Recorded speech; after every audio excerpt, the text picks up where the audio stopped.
de empleo productivo, generación de empleo productivo cada vez más estable y de alta calidad, mejores salarios, y por eso nuestra tasa de crecimiento es muy baja, y eso hace que el ingreso per cápita crezca, pero con dos formas, muy bajo y de una manera muy desigual, concentrado en élites, en los deciles altos, y una gran masa de trabajadores de bajos salarios, muy pobres.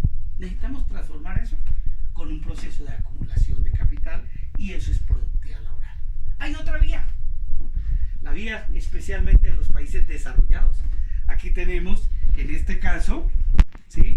Este es Estados Unidos, esto es Europa, es Alemania, sin duda cada vez más fue también, ya hoy son los países nórdicos, Suecia, es Australia también, Nueva Zelanda, cada vez más los asiáticos que estaban creciendo por esta vía, ahora están creciendo cada vez más por esta vía, posiblemente sea la idea de crecimiento de los chinos en el futuro. Esto es productividad total de factores. No, que es diferente a productividad laboral. ¿Cómo se aumenta la productividad de todos los factores? Del trabajo, de la tierra, de las aguas. Si desagregamos la idea tierra en tierra continental, tierra y marítima, si además le metemos ríos, desagregamos, o por regiones climáticas, del capital físico, de la maquinaria, ¿sí?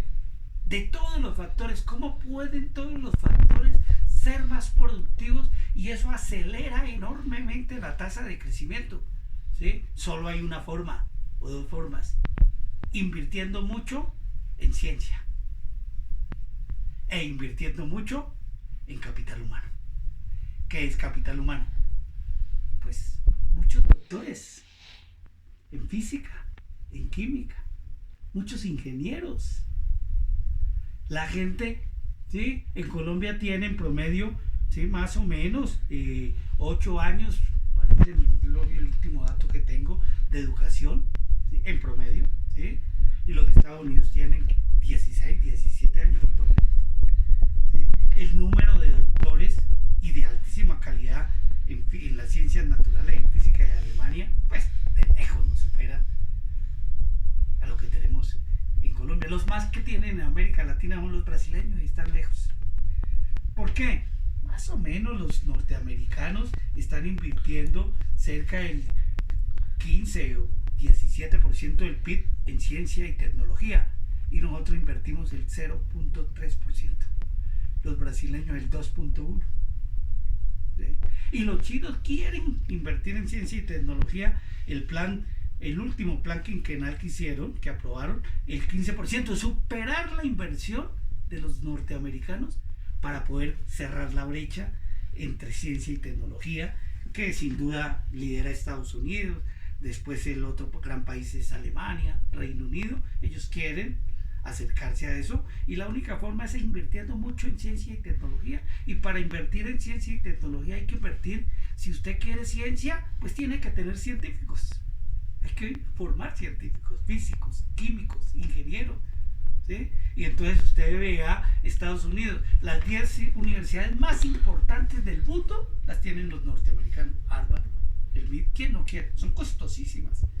En Harvard un semestre vale $40,000, ¿sí? Berkeley, Stanford, Berkeley, la Universidad de Columbia, ¿sí? La Universidad de New Haven, ¿sí? Etcétera, ¿sí? Todos incluso los chinos, los indios, van a estudiar a Estados Unidos, los europeos, ¿sí? Uno lo que ve cuando está en Estados Unidos, en New Haven, en Harvard, es cantidad más chinos, indios, ¿sí? Y árabes que norteamericanos, y uno que otro latinoamericano, fundamentalmente la mayoría son mexicanos, alguno que otro de otros países, porque es muy caro, ¿sí? Y muchos de ellos tienen apoyo estatal, becas estatales, y en Colombia eso es insuficiente, no tenemos apoyo para ir a estudiar en Massachusetts, ¿sí? Y por la vía privada, pues mucha clase media inteligente no tiene cómo pagar $40,000 semestrales, ¿sí? Entonces, y aquí los doctorados son todavía muy débiles en la investigación, las maestrías. Entonces la inversión del Estado, el 0,3, 0,4%, pues eso no es suficiente. Entonces no tenemos científicos, ingenieros, capital humano, sí, laboratorios. Miren, en estos tiempos de coronavirus, estamos esperando todos la vacuna, porque esa es la única solución. ¿Y quién podrá salir con la vacuna? ¿O sale Oxford, Reino Unido? ¿O sale Estados Unidos? ¿O sale las farmacéuticas alemanas? ¿O sale, si acaso, China? ¿Sí? Japón. De ahí no sale la vacuna. ¿Y qué va a hacer Colombia? ¿Vamos a producir la vacuna? Pues nada. Porque no tenemos científicos ni laboratorios. Entonces, ¿qué tenemos que hacer? Pues no nos queda más que importarla. Y por eso posiblemente se demore la llegada, que eso es un proceso de producción y distribución complicado, y mientras el mundo se está vacunando, si sale la vacuna final a comienzos de año, nosotros estaremos un año después vacunándonos si es que nos va bien, porque no tenemos científicos, la inversión es muy baja, y ni siquiera nos tocaba importar los ventiladores. Eso implica, eso es una producción complicada, laboratorio, ciencia, tecnología. Entonces, eso es el cambio científico y tecnológico, ¿sí? Y el capital humano, entonces pongo aquí cambio tecnológico y capital humano, ¿sí? Lo que produce, aumenta la productividad total de factores. ¿Y qué requiere esto? Gran inversión del sector privado y del sector público en ciencia, en tecnología, en conocimiento, en laboratorios, en universidades, etc. ¿Sí? Entonces, en el pasado, el mundo creció vía fábricas. En el futuro va a crecer vía universidades, ¿sí? Vía laboratorios. Pero las dos fuentes del crecimiento están claras. La clásica, que siempre ha crecido, que es vía productividad laboral, o la moderna, la del siglo XXI, vía productividad total de factores. En el fondo, entonces, solo hay una forma. Uno diría, ¿cuáles son la clave del crecimiento alto y sostenible que nos mejora el ingreso per cápita? Productividad. Como dijo el Premio Nobel de Economía, si la productividad no es todo a largo plazo, es casi todo. O como le decían los papás a uno, ¿sí? Mi hijo, puede que el dinero no sea todo, pero es casi todo. Entonces, es productividad. Y para tener productividad hay dos vías. O por inversión en capital físico y en trabajo productivo, o inversión en ciencia, tecnología. Siempre la palabra para elevar la productividad es inversión. Lo que pasa es que hay dos formas de inversión. La vieja la de la acumulación de capital, que era la vieja forma de crecer, un poco lo que podríamos decir expuso la teoría clásica y neoclásica, que es inversión en capital físico para emplear productivamente trabajo. Y esta es inversión en capital humano. En el fondo, si quiero crecer alto, tengo que tener algo. Gran inversión. ¿En qué? Capital físico, que está aquí, y capital humano. Y nosotros ni invertimos en capital físico, ni invertimos en capital humano. Entonces, por eso crecemos bajo, y por eso todavía tenemos un ingreso per cápita de país en desarrollo pobre, ¿sí? Con un alto desempleo e informalidad. Es decir, aunque hemos avanzado comparado con nuestra propia historia, estamos mejor que hace 30, 40 años, pues comparado con el resto del mundo desarrollado nos hemos rezagado, la brecha se ha ampliado.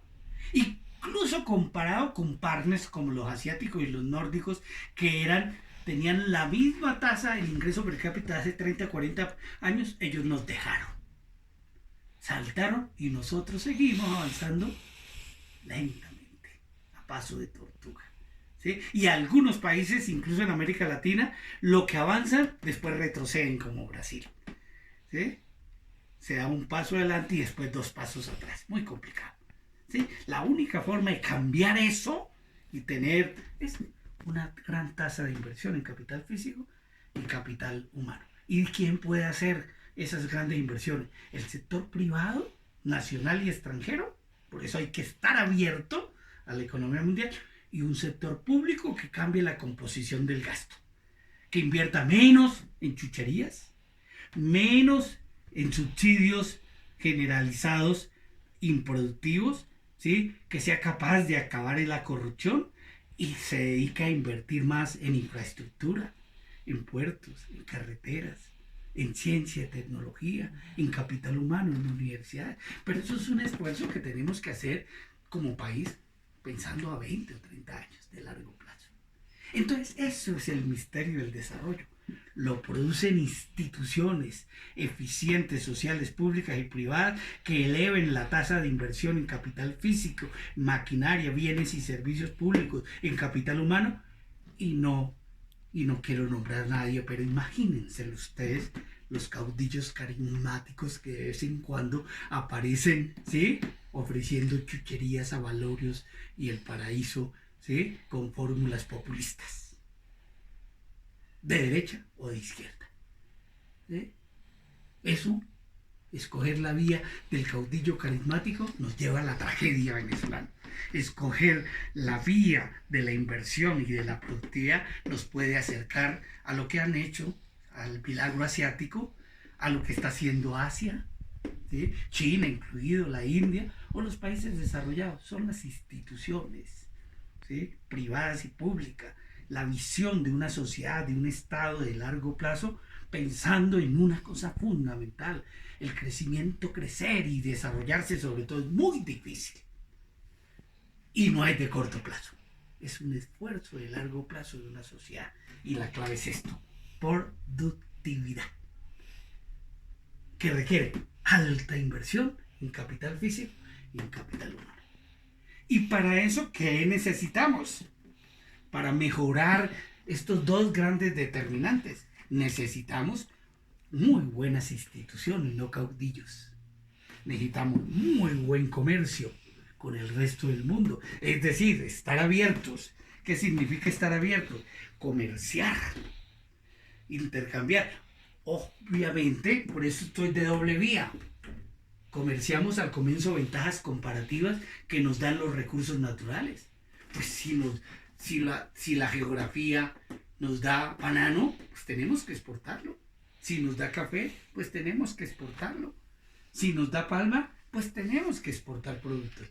Pero no solo podemos quedarnos ahí, tenemos que usar esas ventajas comparativas, el café, y generar unos derivados, como Juan Valdez, como dulces, ¿sí?, como licores, e incluso dar un avance, un paso más allá, que utilizo por eso el ejemplo de Juan Valdez, una marca.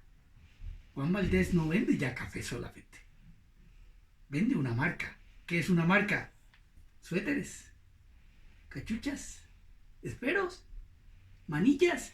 Si tú vas, una vez fui en la avenida Quinta en Nueva York, ¿sí?, una tienda de Juan Valdez, y la gente compraba más manillas por la imagen que el propio café. Y él se vendía el café, el macchiato procesado. Y un café macchiato, ¿sí?, vale de Juan Valdez $2, ¿sí?, un pocillito, y una libra exportada en grano nos vale 1.30, de la cual sale, o sea, el valor que se genera procesando el café. Eso es una agroindustria. Entonces, nosotros no debemos solo exportar la tierra, el recurso, la finca. Debemos construir alrededor de eso agroindustrias para exportar no leche, sino quesos, como hace Alpina, fortalecer esa agroindustria, ¿sí? Entre otras cosas, los holandeses vivieron mucho tiempo de exportación de productos lácteos, los daneses, y los Nueva Zelanda y Australia. ¿Quién dijo que los recursos naturales son malditos? Son benditos. Pero lo que tenemos que hacer es no exportarlos, ¿sí?, en forma primaria, sino exportarlos en forma secundaria. Entonces el café, hay que montar una agroindustria dinámica, que ya se está haciendo y se ha avanzado. Lo mismo en banano, lo mismo en madera, para exportar no madera, roble, ¿sí? Troncos, sino exportar libros, papel, aceites, incluso barcos que se hacen de madera como lo hicieron los nórdicos, ¿sí? El insumo es madera, pero un barco es algo que muestra más un desarrollo que un tronco de árbol. Y para que el tronco se vuelva barco, o se vuelva papel, o se vuelva aceite, necesitamos dos cosas: agroindustrias. Pero para hacer agroindustrias necesitamos que esa agroindustria sea alimentada por trabajadores de la agroindustria muy productivos, técnicos e ingenieros. Entonces, ¿qué necesitamos para lograr ese salto? Necesitamos gran inversión en agroindustria, pero necesitamos centros tecnológicos, laboratorios de investigación, formar más técnicos, ¿sí? Volver a aprovechar nuestros bachilleres para que muchos se vuelvan técnicos, tecnólogos, que salgan, ¿sí?, en 4 años con buenos salarios. Y este país tiene que dejar de pensar que la única alternativa es ser doctor. ¿Sí? Salir de los... la mayoría de los jóvenes nórdicos prefieren tecnológicos que... ¿sí? Universidades. Eso es para una élite científica. Y necesitamos entonces inversión en fábricas y centros tecnológicos, para que este comercio de ventajas comparativas se vuelva un comercio de ventajas comparativas dinámicas de productos agroindustriales. Y para eso el mundo nos puede ayudar, ¿sí?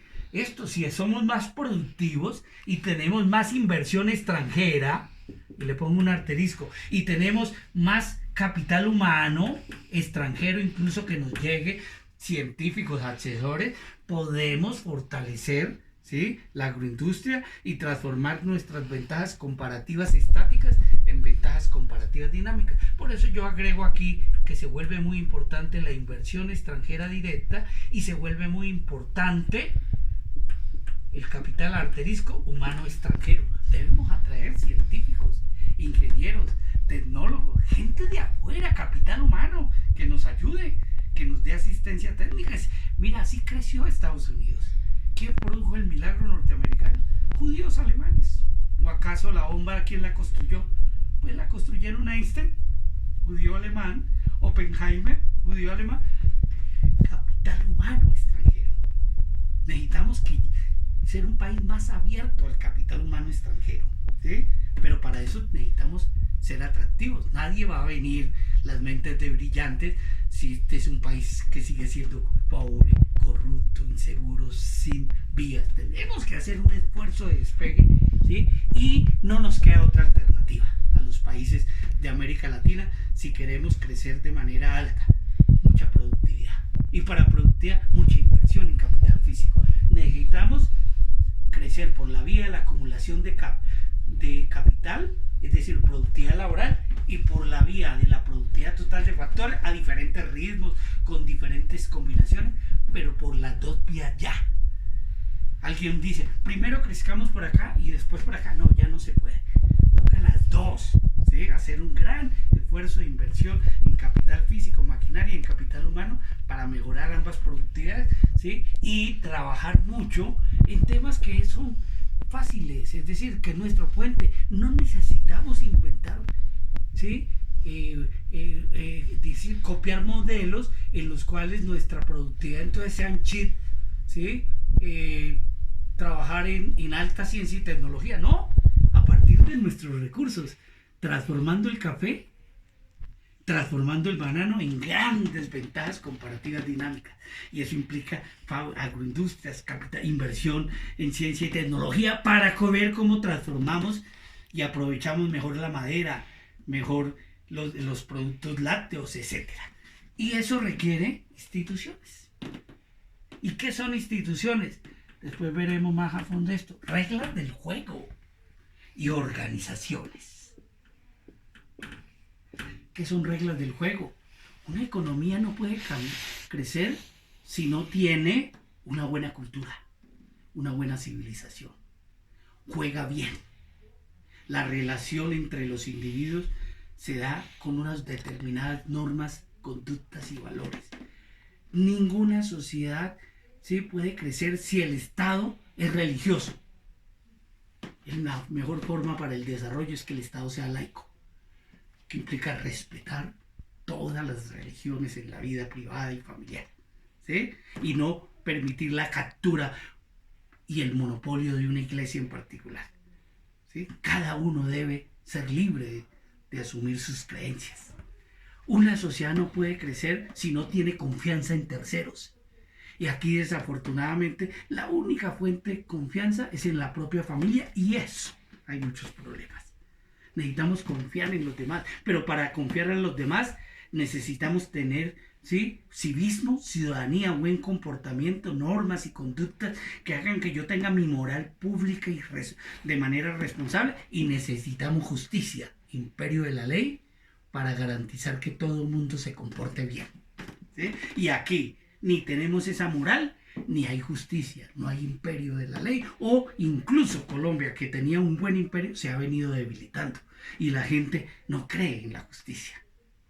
No hay imperio de la ley. Los países que no tienen imperio de la ley, que son los dictatoriales sobre todo, no hay manera, sin derecho no hay progreso. Pero el derecho tiene que ser justo. ¿Sí? Una sociedad que juega sucio, vía corrupción, vía explotación, no progresa. Las sociedades que juegan limpio, ¿sí?, con base en la productividad y la disciplina, y no, ¿sí?, cabalgando sobre los hombros de la otra persona, salen. Una sociedad que es cívica, que mi libertad llega hasta donde empieza la de los demás, ¿sí?, y respeto a los demás y soy tolerante. Esas son reglas del juego. Y las reglas del juego se producen de tres formas: o por la historia, por la cultura y por la ley. ¿Sí? Y la más importante son las grandes transformaciones legales que hay que hacer, para lo cual son importantes políticas públicas y organizaciones. Un país dividido y polarizado no sale. ¿Sí? Por eso Estados Unidos empieza a hundirse por la polarización política, y Colombia vive polarización. Los países que salen son los países que hacen compromisos. ¿Y por qué pueden hacer compromisos a pesar de sus diferencias conceptuales? Porque pueden hablar, tienen diálogo, y porque todos tienen de todas maneras, independientemente de sus puntos de vista, una visión en el desarrollo nacional, en la importancia de lo público y no solo de sus intereses particulares. Esas son organizaciones que se reflejan en el Estado, se refleja en los partidos, se refleja en las iglesias, en los clubes de fútbol, en los clubes de jóvenes. Los países que tienen buenas organizaciones, tolerantes, es decir, para usar una teoría superior, que tienen un juego cooperativo y coordinado, ¿sí?, progresan. Los países que tienen organizaciones en pleito, en guerra civil, divididos, peleando a todo momento, no salen, porque tienen un juego del dilema del prisionero, que los hunde a todos. El juego del dilema del prisionero, todos pierden. En el juego cooperativo, todos ganan. ¿Sí? Y para tener un juego cooperativo no necesitamos confrontación, sino diálogo, unidad, a pesar de las diferencias, y por eso la democracia funciona.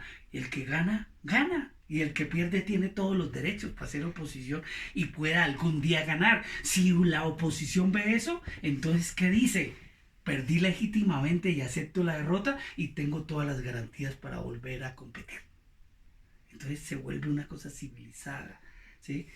Eso se retroalimenta. Un país muy abierto, desde afuera llegan, siempre influyen mucho para transformarnos y generar buenas instituciones. Y tener buenas instituciones mejora el comercio, y todo eso genera esta relación de doble vía para el crecimiento. Y todo está basado esto aquí en la historia, pero también la geografía es importante. Es decir, por eso el desarrollo es pertinente a cada territorio, que es nacional o regional, porque es nuestra geografía. No es lo mismo, ¿sí?, nuestra geografía y nuestras regiones que las de Canadá. Eso es fundamental para el desarrollo. Pero lo importante de esa geografía es que no la debemos ver solo en términos físicos, el clima, la demografía, la productividad de la tierra, sino en términos de nueva geografía económica. Nueva geografía económica. ¿Qué es nueva geografía económica? Cómo las políticas públicas, urbanas y territoriales ordenan ese territorio. Y aquí, cómo las políticas públicas ordenan esas, construyen o mejoran, ¿sí?, esas organizaciones para que cambien las reglas del juego, de un juego sucio a un juego limpio, de la corrupción a la civilización, del juego, ¿sí?, explotando a los demás al juego de compromiso, de un juego, ¿sí?, de dilema del prisionero a un juego de cooperación, ¿sí?, coordinado. Entonces, políticas públicas trabajan sobre instituciones y políticas públicas urbanas de desarrollo agrario mejoran los atributos y potencian nuestra geografía. Entonces, ¿qué necesitamos en el fondo? Mucho mercado para que haya gran inversión en capital físico y capital humano y mejore la productividad, y mucho Estado para que mejoren las políticas públicas, que hagan el cambio institucional y aprovechen las potencialidades de la geografía. O sea, en el fondo es un mensaje sencillo, ¿sí? Más mercado y mejor Estado. Ese es el secreto de largo plazo para resolver el misterio del desarrollo, y eso es lo que nos explica por qué nuestra velocidad tan lenta y nuestro propio rezago, y por qué nuestro crecimiento con tanta desigualdad. Hay esperanza, sí, tenemos que tener más mercado y mejor Estado, ¿sí? Eso es un mensaje distinto al de los fundamentalistas del mercado, que quieren solo mercado y minimal state, y al de los populistas de izquierda y derecha, que creen que solo es Estado y hay que acabar con el mercado y las libertades. No, más mercado, mejor Estado, ¿sí? Esa es la experiencia, digamos, el gran secreto del liberalismo, ¿sí?, si se quiere moderno. Es lo que han hecho los países nórdicos, es la tradición más pura y fuerte del keynesianismo.